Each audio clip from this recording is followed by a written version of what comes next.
ஆண்டவராகிய இயேசு கிறிஸ்துவின் நாமத்தினாலே இந்த நாள் உங்களை சந்திப்பதில் மிகவும் மகிழ்ச்சி அடைகிறேன்.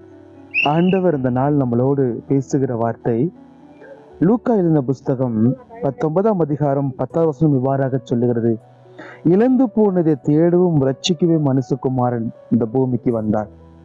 இழந்து போனதை தேடவும் ரட்சிக்கவுமே ஆண்டவராக இயேசு கிறிஸ்து உலகத்துக்கு வந்தார்.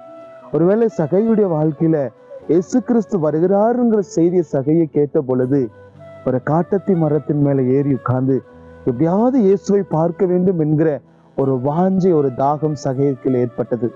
இயேசு கிறிஸ்து வந்து சகையவே இறங்கி வா, இன்றைக்கு உன் வீடு தங்க வேண்டும் என்று சொல்லி சொன்ன பொழுது சகை எல்லாவற்றையும் ஆண்டு சமூகத்துல அறிக்கை செய்து தன் பாவத்தை விட்டு மனம் திரும்புகிற ஒரு அனுபவத்தை ஆண்டவர் தருகிறார்.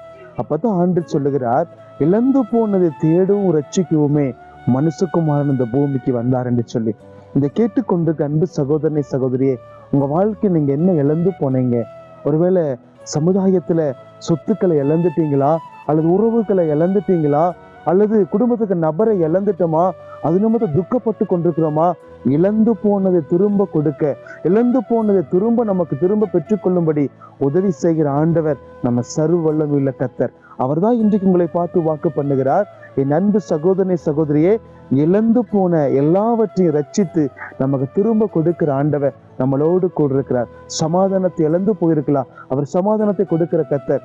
சரீர சுகத்தை இழந்து போயிருக்கலாம், அவர் சரீர சுகத்தை கொடுக்கிற ஆண்டவர். நீ எதை இழந்திருந்தாலும் அதை ஆண்டவர் திரும்ப உங்க வாழ்க்கையில கொடுப்பேன் ஆண்டு வாக்கு பண்ணுகிறார். இன்னைக்கு ஆண்டு சுமது அர்ப்பணிக்கலாமா? இயேசுவை இழந்து போன தருவேன்னு சொன்னீங்களே, என் வாழ்க்கையை இழந்து போயிருக்கிறேன், எனக்கு திரும்ப தாரும் என்று சொல்லி நீங்க கேட்கும் பொழுது கர்த்தர் நிச்சயமா உங்க வாழ்க்கையில இழந்து போனதை கர்த்தர் திரும்ப தருவாராக. பரிசுத்தமுள்ள நல்ல பிதாவே, இழந்து போனதை திரும்ப கொடுக்கும் ரட்சிக்க இந்த உலகத்துக்கு வந்தீர்.